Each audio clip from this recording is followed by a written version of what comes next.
आप देख रहे हैं फानूस टीवी। मंगलौर उपचुनाव करीब है, जहां एक और सभी पार्टियों ने अपने अपने प्रत्याशियों की घोषणा लगभग कर ही दी है। वहीं भाजपा ही एकमात्र ऐसी पार्टी है जिसके प्रत्याशियों की लंबी फेहरिस्त सामने आ रही है। वहीं पुराने सियासतदान चौधरी राजेंद्र सिंह के नाम की चर्चाओं के बाद सियासी गलियारों में हड़कंप मचा हुआ है। आपको बता दें कि कई पार्टियों में अपना लोहा मनवा चुके चौधरी राजेंद्र सिंह इस वक्त मंगलौर विधानसभा से उपचुनाव में प्रबल दावेदार में गिने जा रहे हैं। इसी बात को लेकर चौधरी राजेंद्र सिंह ने कहा कि वे मंगलौर के लोगों से 1992 से जुड़े हुए हैं। उनको दुख सुख में वे हमेशा साथ रहे हैं और अगर उन्हें इस बार भाजपा मंगलौर से चुनाव लड़ने का मौका देती है तो वे इस सीट को भाजपा की झोली में डालने के साथ साथ मंगलौर का चहुमुखी विकास भी करवाएंगे। पूरे मामले को लेकर फानूस टीवी के संवाददाता अरशद हुसैन ने चौधरी राजेंद्र सिंह से खास बातचीत की। आज हमारे साथ मौजूद हैं राजनीति के दिग्गज चौधरी राजेंद्र सिंह जी। उनको हालांकि अभी उपचुनाव करीब है पर अभी तक कोई घोषणा चुनाव की नहीं हुई। वहीं उनके नाम की चर्चाएं अब पूरे क्षेत्र में ज़ोरों शोरों से हो रही हैं और कहीं ना कहीं उनके नाम की चर्चाओं को लेकर सियासी गलियारों में खलबली मची हुई है।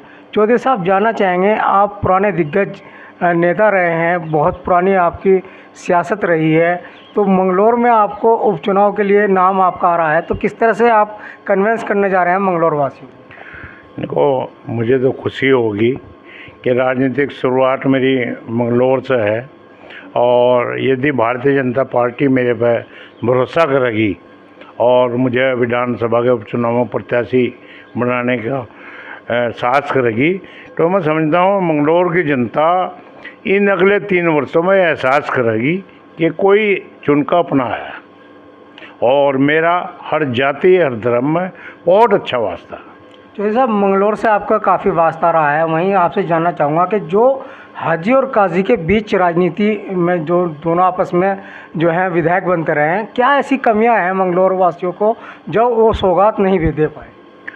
दरअसल मैं किसी पिछले प्रत्याशी की चर्चा नहीं करना चाहता भारतीय जनता पार्टी के, लेकिन जो भी लोग लड़े हैं वो ऐसा एक मत स्थापित नहीं कर पाए जो ज़्यादा से ज़्यादा लोगों को अपने पक्ष में कर सकें। और एक धारणा बनी हुई है कि भाई मंगलौर के हाजी काजी जीतेंगे, लेकिन ऐसा नहीं है। अब बदलाव है, भारतीय जनता पार्टी क्षेत्र में प्रदेश में बहुत मजबूत है और मेरा तो ये मानना है कि मंगलौर में अब की बार मैंने कोई भी प्रत्याशी हो भारतीय जनता पार्टी का अच्छी वोटों से जीत हासिल करेगा।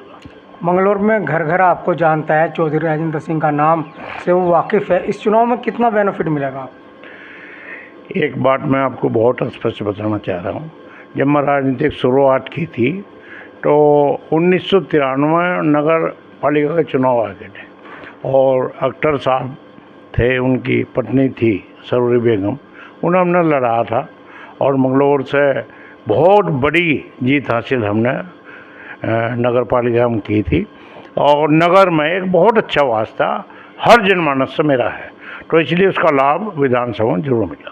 चौधरी साहब, तमाम पार्टियों में आप रहे हैं, तमाम पार्टियों का प्रतिनिधित्व आपने किया है, अब भारतीय जनता पार्टी में पहुंच गए हैं, तो भारतीय जनता पार्टी की नीतियों पर कुछ मंगलौर वासियों को बताना चाहेंगे क्या नीति है?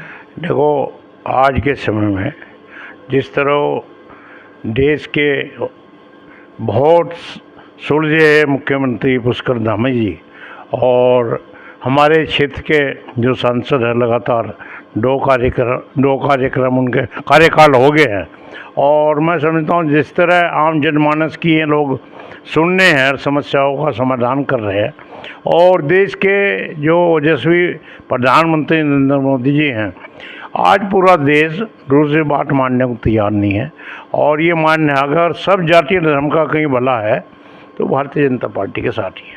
तो अगर मंगलौर की जनता आप पे विश्वास करती है तो इन दिनों में उन्हें क्या बदलाव देखने को मिलता है?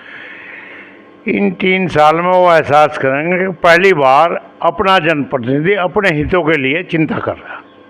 तो कहीं ना कहीं साफ तौर पर चौधरी राजेंद्र सिंह का कहना है कि अगर उनको मौका मिलता है और मंगलौर से जनता उनको जिताकर विधायक बनाती है तो लोग समझेंगे वो विधायक चौधरी राजेंद्र सिंह नहीं बल्कि वहाँ की जनता स्वयं विधायक बनी है।